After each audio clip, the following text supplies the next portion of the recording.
Welcome to the Crow's Nest, where we highlight the best Millersville Athletics has to offer, including interviews with the top performers from each week's games and more insider access. Here's your host, Andrew Pauling.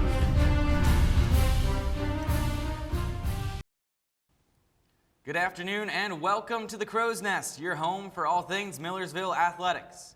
Alongside Jalen Hodge, I'm Andrew Pauling, and here's what the Marauders have been up to. It's time to dance for the men's soccer team as Steve Widdowson's team punched their ticket to the NCAA tournament by winning their third consecutive PSAC title, defeating Gannon University by a final of 2-0 on Sunday afternoon.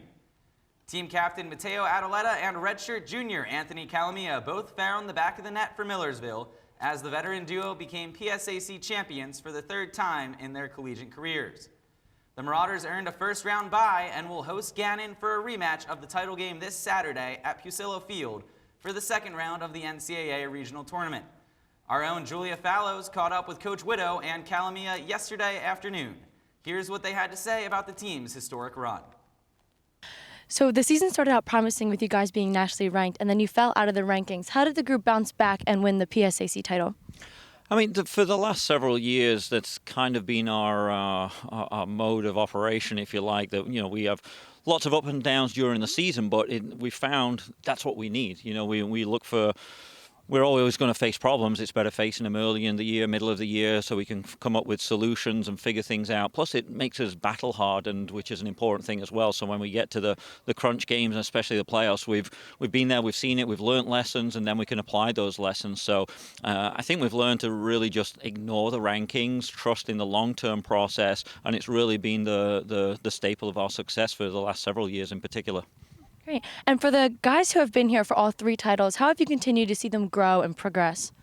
Every year, each player develops in one way or another, and certainly leadership is something that we try and push from day one with all of our players. We try and put a lot of accountability down at the player level. I don't want to make all the decisions, just being the head coach. It's obviously, everybody needs to be involved, and we have something called a committee of learning, where, we all learn from each other. We all help with the decision-making process. Obviously, there are certain decisions I have to make, and I ultimately make, where I try and get as much feedback as I can, and I think having that ability to provide feedback and accountability by the players allows them to grow as leaders, feel a lot more value within the program. And I think that leadership really then comes through each year as they get a little bit older. And then obviously just the experiences that they have out on the field allow them to grow as players as well.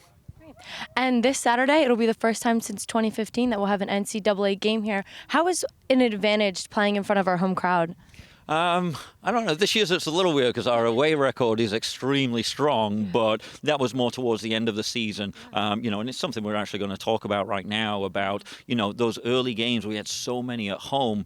We were still finding ourselves, like I talked about earlier. We were still experimenting, figuring out what the best matchups were for us, the best system. So again, it was a learning process. So it wasn't necessarily that we weren't getting results at home. We just weren't hitting our top levels of performance. So if we play well, it doesn't matter where we play, we'll be perfectly fine. But obviously we love playing in front of our home crowd. And if we can put in performance levels like we did this weekend, I think we can be very successful against a very strong team and make everybody happy. Great. Well, thank you so much and good luck this Saturday. No problem. Thank you. So this is your third PSAC title run. How did it feel winning a third? It felt really good, just as good as the first two. This one was a little special being up in Erie, away from home. With the snow, was a great game. Really puts into fruition all the hard work we put in the offseason, just letting us know that we were doing the right thing, and hopefully we can keep the momentum going for NCAAs. Great, and you led the tournament in goals with 3 this weekend. What was working and clicking for you offensively? Honestly, nothing special. Was just able to hit the back of the net this time. Really good setup from my teammates finding me in the box, and I was just able to put them away. And this Saturday will be your first time playing an NCAA game at home. How does that feel, especially it being your last season?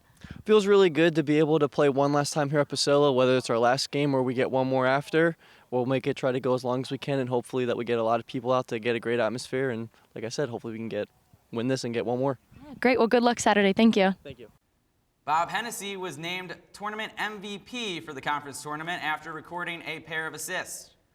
Saturday's regional match is set to start at 6 p.m. and can be live streamed on the Ville Sports Network. On the women's side, the Marauders had a heartbreaking loss in their PSAC title game, falling 1-0 against Bloomsburg on a goal scored in the 88th minute. Millersville has made the PSAC tournament for the past 3 consecutive years under head coach Matt Procopio, the longest run in program history. Ville goalkeeper Regan Kalinsky recorded 6 saves in net as the junior averaged just 1.09 goals against this season while recording 82 total saves.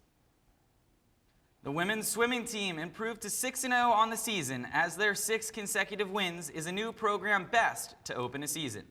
The Marauders took first place in 11 of the 14 events during their tri-meet against Juniata and Kutztown. Our Daniela McCurdy caught up with head coach Eric Usbeck earlier this week. Here's what he had to say following the record-setting start to the season. Coach Usbeck, after 2 years here coaching at Millersville, you have the most winning record here, a 6-0 in team history. What does that mean to you and the team? It means a lot. It's a pretty big motivational tool for the girls. It's helped keep them engaged, focused. It's helped boost their confidence knowing that they can swim fast and they can get the job done in the moment. This weekend you're headed to Franklin and Marshall for not just a one-day event, but a 3-day invitational meet here. What are you guys doing to prep for that?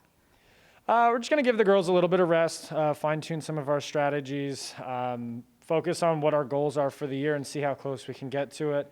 But otherwise, it's the same stuff we do every day. Thank you and good luck this weekend. Thank you very much. Ville heads down the road to the Franklin and Marshall Invitational this Friday through Sunday. The women's basketball team split their pair of weekend games, falling to Lincoln University in their season opener before defeating Shaw 68-55 to earn the first Division II coaching victory for first-year head coach Sheree Hall. Lauren Lister led Ville with 24 points, as the Marauders' all-time leading scorer will attempt to be the first player in program history to reach the 2,000-point plateau later this season. She sits just over 300 points shy of that total and is expected to close in on the milestone during the second half of the season. The Marauders have their home opener tonight at 6 p.m. against Chestnut Hill.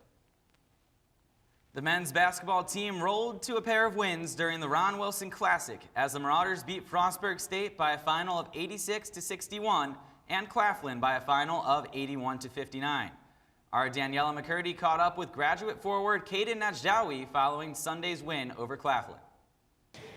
Caden, after not playing for 600-plus days, you're coming off this weekend with 2 wins. What is it like to be back in Pasillo in front of the fans? I mean, it's a really good feeling just being able to play the game again, like going against competition that's not our own team, because every day for the past year, it's just us going against each other. So, I mean, it's really exciting when you get to go against another competition. Yeah, and you have a game coming up this Wednesday. What are you guys looking to do to keep the momentum going with this win streak? Yeah, so the biggest thing that coach has been harping on is our defense intensity. So offense, we know we got guys who can score the ball, but the biggest thing is when we get stops and push in transition, that's the biggest thing that gets us going. So we're going to try to carry that for Wednesday. Well, thank you and good luck this season. Thank you. Najdawi was named PSAC East Defensive Player of the Week, while Jaden Faulkner earned PSAC Athlete of the Week as Millersville swept the first weekly conference honors of the season. The Marauders wrap up their 3-game homestand tonight against West Virginia State at 7:30. The football team saw their season come to a close last Saturday, falling to Edinburgh during their senior day game. Tyler Tate was second in conference with 11 sacks, while finishing fourth in the conference in tackles for a loss with 15.5. Tate was tied for second in the conference in forced fumbles with 3. Linebacker Isaiah Onushak was fourth in the PSAC in tackles with 56. The volleyball team also saw their season end on Saturday, being swept by the PSAC East leading Shepherd Rams. Millersville missed the postseason but still produced several stellar individual seasons as a trio of first-year standouts filled up the PSAC leaderboards. Emma Ludwig, Lauren Lucas, and Caitlin Callahan all made program history during their first seasons in black and gold. I had a chance to catch up with the trio following Saturday's match. Emma, you had over 1,000 assists on the season, 8th player in program history to hit that milestone. What's that mean to you to be able to do that on the last day of the regular season? It's super exciting for us as a team because I couldn't do it without my teammates that surrounded me. It was a super fun season, getting to work hard, starting new here at Millersville, and excited for the next 3 seasons to come. Well, congrats on the great season. Good luck next year. Thank you. Lauren, over 350 kills on the season, second in the conference. How were you able to progress as an attacker over the course of the season? I give all my credit to my passers and my setter because they set me up for success, and that's the reason I got the numbers I did this year on the court. Well, congrats on the strong season. Good luck next year. Thank you. Caitlin, you led the conference in solo blocks in the regular season, second in total blocks. How have you been able to develop as a player up at the net over the course of the year? The multiple hours in practice definitely helped me out, and I was able to transition that to here on the court during game days, so that helped a lot. And my teammates encouraging me always, and coaches helping me and pushing me. And I'm excited for the next seasons. Well, congrats on the strong season. Good luck next year. Thank you. Millersville will look to build on their young core and return to the PSAC tournament in 2022. The wrestling team returns to the mats for their first home meet of the year this Saturday morning, as the Marauders will host the Shorty Hitchcock Memorial Open starting at 10 a.m. The meet will be held in the Student Memorial Center. Ville will be back at home for back-to-back meets, as the Marauders will also welcome Shippensburg on December 5th after opening the season with a pair of road meets. Tickets are on sale now for this weekend's NCAA Field Hockey Semifinal and Championship games, which will be held at Beamsturfer Stadium this Friday and Sunday as the NCAA tournament comes to Millersville. Head to ncaa.com/tickets for more information. As always, head to MillersvilleAthletics.com or the Millersville Game Day app for all your Marauder updates. That's all from us this week on the Crow's Nest. We'll be off next week for Thanksgiving, but we'll see you on December 1st for our final show of the semester. Alongside Jalen Hodge, I'm Andrew Pauling, and thanks for tuning in.